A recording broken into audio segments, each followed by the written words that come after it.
From those first accusations against Harvey Weinstein. He stood in front of the doorway and he tried to kiss me. And they said he's in his room, and I was like, oh, kidding me. That's, you know, his pattern of sexual predation. That was how he rolled. An explosion of stunning, sad, and shameful stories. A lot of the feelings I've been having about anxiety, about being honest, the guilt for not speaking up earlier. I have been slut-shamed. I have been harassed. I've been maligned. And you know what? I'm just like you. Literally hundreds of thousands of people, men and women, talking about being a part of this unfortunate club. Those voices tarnishing and taking down powerful men. The fallout spreading from Hollywood to corporate America, the media, and Capitol Hill. The chief of staff held my face, kissed me, and stuck his tongue in my mouth. It's time to throw back the curtain on the repulsive behavior that until now has thrived in the dark without consequences. The question now, will this Me Too movement spark real change?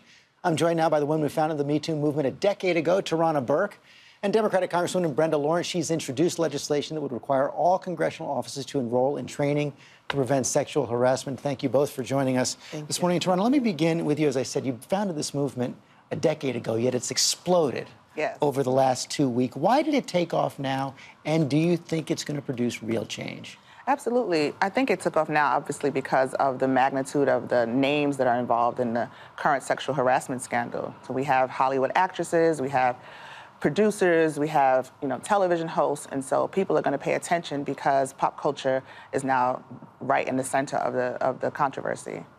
That's what is clearly what we've seen, and we also saw your colleague, Congresswoman Jackie Speier, share her own story. She called Capitol Hill a breeding ground for a hostile work environment for far too long. Two questions. Have you witnessed this during your tenure, and what difference will your legislation make?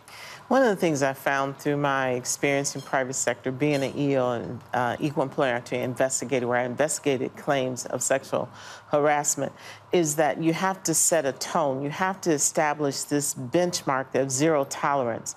And if we are making sexual harassment training optional, then what are we saying as an organization? Because we require all federal employees, it's mandatory, but on the Hill and the Capitol, it's optional. So this is the first step of setting the tone of zero tolerance for sexual harassment. There are some people who actually believe that what I'm doing is okay.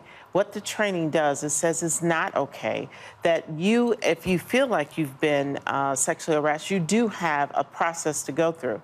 One of the things my colleagues, Congresswoman Spears, have said is that we need to look at that process because it's not one that allows a person who feels like they've been sexually harassed to have a responsive and proactive response. And we see that, and you know this from your work in corporate America as well, that women are afraid to come forward. We've heard from so many, including one after the Diane Sawyer interview that Ashley Judd called into GMA. Listen.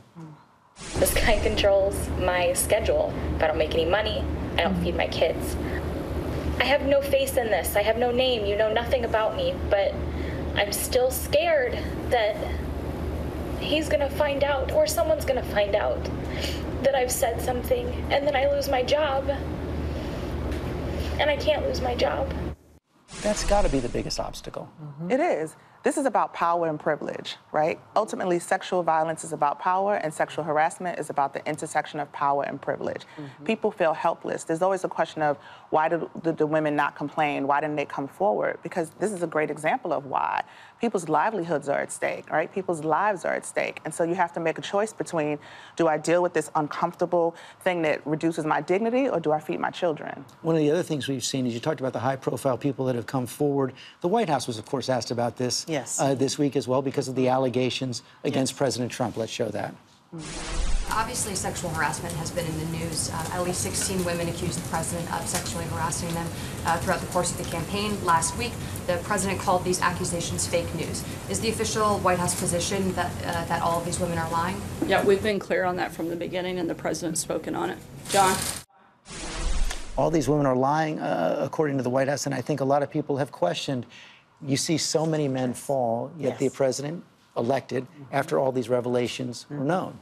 You know, the good thing about Me Too It's this sense of awareness, and it's giving reassurance and comfort to women to speak out, because it's going to be on the back of women and those who are sexually harassed to stop it, because as long as we are silent, it continues. And I think it is very powerful for the person who sits in the White House to have behavior that he has admitted and has been documented that is clearly sexual harassment, that is unacceptable behavior. And we are going to have to step up. I'm so proud of the Me Too movement, but it's a shame because this has been going on for years. It takes high-profile women to bring attention to this, because what about the woman in a fast food restaurant who the only way she can feed her children, it's that job or starvation for her family, and they're being subjected to this as well. What's the most important thing that has to happen now? There are a couple of things that have to happen. We have to have stronger legislation and stronger policy, but those things have to be enforced. And we also have to have allyship. It's on the backs of women, but it's also on the backs of men. Men have to stand up. They have to be outspoken. It's like when you see something, say something. It's everyone's responsibility. Yes. Everyone's. Thank you both very much. Hi, everyone. George Stephanopoulos here. Thanks for checking out the ABC News YouTube channel. If you'd like to get more videos, show highlights, and watch live event coverage, click on the right over here to subscribe to our channel. And don't forget to download the ABC News app for breaking news alerts. Thanks for watching.